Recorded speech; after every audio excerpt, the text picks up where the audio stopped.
Joining me now is royal reporter for the Daily Express, Pandora Forsyth, and Sky News contributor Louise Roberts. Ladies, the footage coming out of the US at the moment is horrific. Pandora, we understand Harry and Meghan are set to evacuate their home in Montecito, but I think they've managed to offer some words of support. What can you tell us? Morning, ladies. Yes, I mean, the scenes have been devastating. They've got winds of up to 100 miles per hour and they're extremely unpredictable.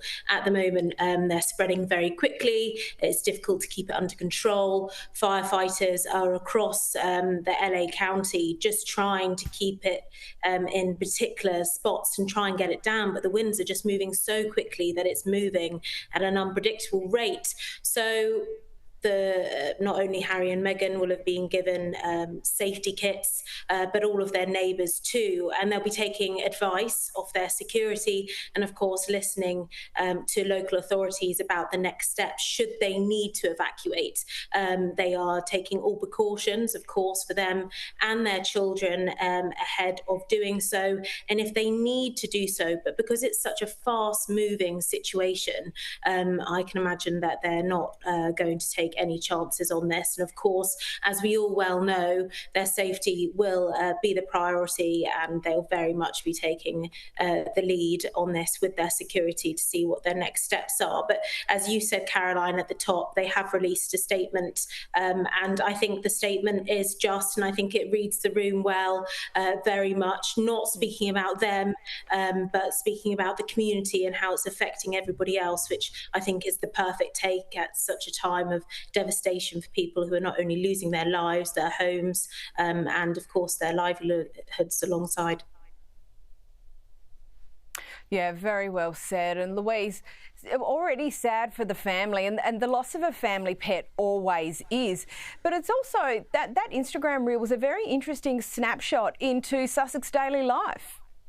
It was, yeah. And look, it was a beautiful piece of social media, I have to say, to see, you know, what that dog actually meant to Meghan and the family as well. And I think it's also the first time we've heard the voices of Archie and Lilibet together. And I was sort of straining to hear if there was a bit of a Californian twang. And that scene where they're in the car and Harry's driving, they've got the three dogs and Meghan is obviously in the back seat with Archie, and you can hear him sort of concerned that Archie's going to fall, the dog's going to fall over in the car, and Meghan sort of reassures him that Guy will be okay.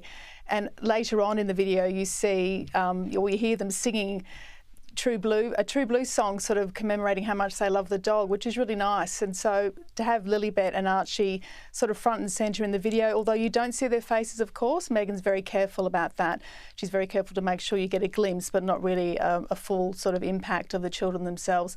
And you see her also in the video pottering around the kitchen. And so, it's got a nice tone, I think. Yeah, I think so. But Pandora, like I said at the top, it's been a big start to the year for the Sussexes, and obviously plenty of news and commentary this week around the release of Meghan's Netflix trailer. It has really been framed as her last chance, hasn't it? Yeah, I think we knew once they had done several documentaries and, of course, the book, what more is there left to say about the royals without completely spoiling the relationship between what's left between Harry and Meghan and the royal family. So they had to choose something which perhaps wasn't going to be speaking about the royals. So Meghan's done something which, you know, she's had previous history of, sort of blogging, lifestyle. Of course, she had the TIG, the launch of Instagram. So I'm not surprised she's done a show like this.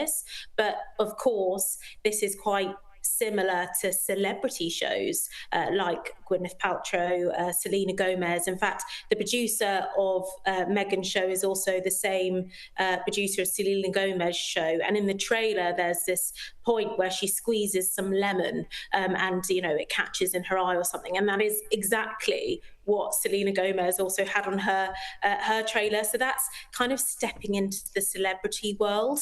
And I think that's what Harry and Meghan are now going to slightly struggle with, because when you don't speak about the royals, you're now stepping into Hollywood culture. So that's where sort of the fine line is drawn, because they've still got their titles. So ultimately, Is it Meghan's last chance? Potentially, but you know, she's always got something up her sleeve. She's always thinking about the next thing. And I suppose for her and Harry, they had to do something different in order to get sort of the public back on their side. Because as we all well know, what they've said about the royals hasn't, you know, necessarily gone down that well.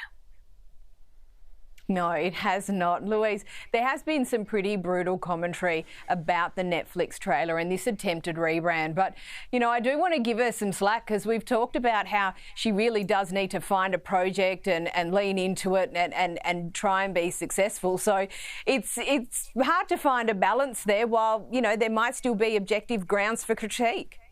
Well, that's right. And look, it has been eviscerated globally. I haven't seen one good review about this series and it hasn't even broadcast yet. It's the main issue for her, or the two main issues. One, she has been pilloried for being inauthentic, and that is diabolical. If you've got a lifestyle show, you have to be authentic and real so people understand and want to take on board your tips and tricks for arranging flowers or baking banana bread or whatever it is she's doing. Also, I noted something very interesting in the New York Post, which said that nobody in the industry, perhaps apart from the Netflix accountants, is actually excited by this. There's some sort of background story of the clips being WhatsApped between people where they sort of take the mickey out of it because nobody understands what it is. So I do think this is the last chance saloon for her as far as the Netflix program and series goes. It has to work for her. She really has to make this work because where can she go from here? Pandora, do we know if there's been any reaction from the other side of the pond, from the royal family in relation to this latest project? And I do note your point at the top. At least she's not talking about the royal family.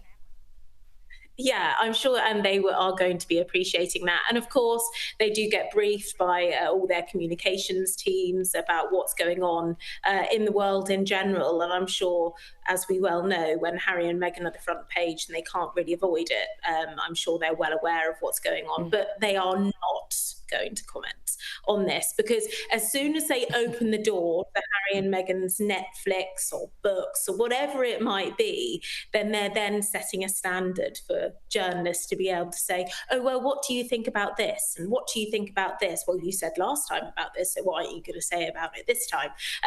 So no, they're not saying anything. And to be quite frank, I think that's the best note to take, very much taking the late Queen's advice of never explain, never complain. And I suppose, what do they really have to complain about with Meghan's latest project?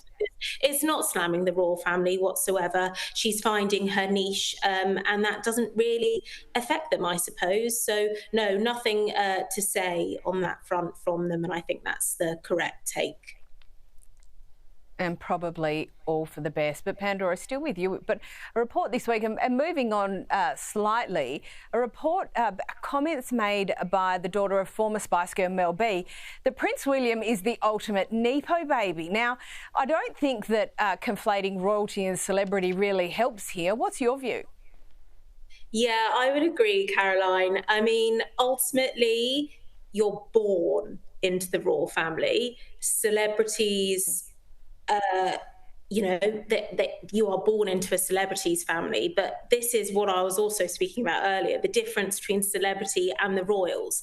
And there is a massive difference between them. I can see how she's come to this conclusion, but ultimately the royal family and celebrities, there's no kind of comparison here because of all the power that they have, which celebrities don't. They've got wealth, they've got influence, but as we all well know, Prince William hosts dignitaries, state dignitaries, is going around the world on royal tours representing the Commonwealth. So, no, I don't think there's a difference. I can see why she's taken this take, but no, I would not agree on that front whatsoever. There is a massive difference between showbiz and royal. Yeah, Louise, I mean, they both obviously have an element of privilege attached to them. Obviously, in the royal family, there's a whole lot of responsibility and duty that goes with that as well. Do you have any additional thoughts?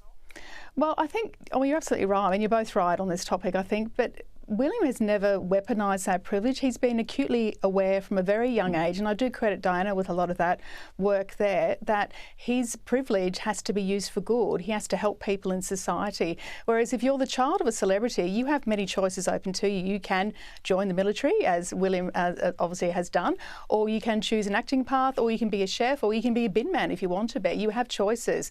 William has been very aware from a young age that his role is to serve the monarchy.